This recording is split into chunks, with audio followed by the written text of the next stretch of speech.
বিধবা ভাতা, বার্ধক্য ভাতা এবং প্রতিবন্ধী ভাতার টাকা বাড়ানোর আবেদন করা হয়েছে, এই নিয়েই একটা খবর ছড়াচ্ছে।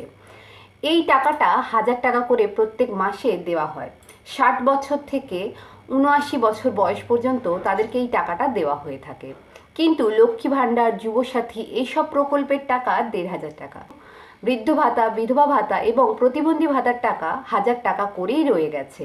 সেই টাকা কিন্তু কোনো রকমে বাড়ানো হয়নি। এই নিয়ে অনেকে আবেদন করছে যে এই টাকাটা যেন বাড়ানো হয়। এখানে মুখ্যমন্ত্রী যেটা বলছেন, তার হাতে নাকি এই টাকাটা নেই। তিনি আবেদন করছেন দিল্লিতে কেন্দ্র সরকারকে। এই টাকাটা বাড়ানোর জন্য চাপ দেওয়া হচ্ছে কেন্দ্র সরকারকে। এই যে ভাতার টাকাটা আসে, তার 200 টাকা আসে কেন্দ্র সরকারের কাছ থেকে এবং বাকি টাকাটা আসে মুখ্যমন্ত্রীর আন্ডার থেকে। তাই এই টাকাটা বাড়ানোর আবেদন অনেক দিন থেকেই করা হচ্ছে।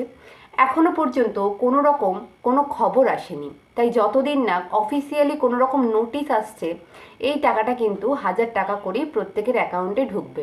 এই নিয়ে যারা বৃদ্ধ আছে কিংবা বিধবা ভাতার আন্ডারে আছে কিংবা যারা প্রতিবন্ধীর আন্ডারে আছে, তারা কিন্তু সত্যিই খুব কষ্ট পাচ্ছে যে বাকি যে ভাতাগুলো সেগুলো 1,500 টাকা করে করা হয়েছে এবং তাদের টাকাটা একদমই বাড়ানো হচ্ছে না।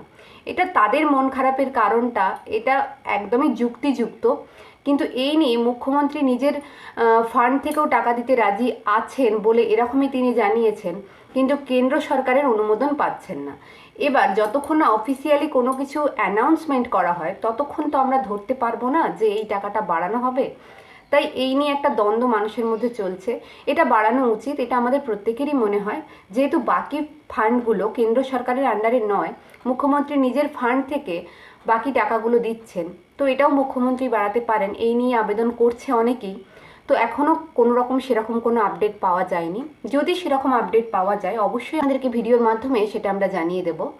আপাতত এই 1,000 টাকা করেই সবার অ্যাকাউন্টে ঢুকবে। ভিডিওটা ভালো লেগে থাকলে এবং ইনফরমেটিভ মনে হলে অবশ্যই চ্যানেলটিকে সাবস্ক্রাইব করে আমাদের সঙ্গে থাকুন। আর এরকমই জেনুইন ভিডিও পেতে অবশ্যই নিয়মিত আপডেটের চোখ রাখুন। কখনো কোনো ভুয়ো খবর নিয়ে নিজেদের মধ্যে চিন্তা বাড়াবেন না।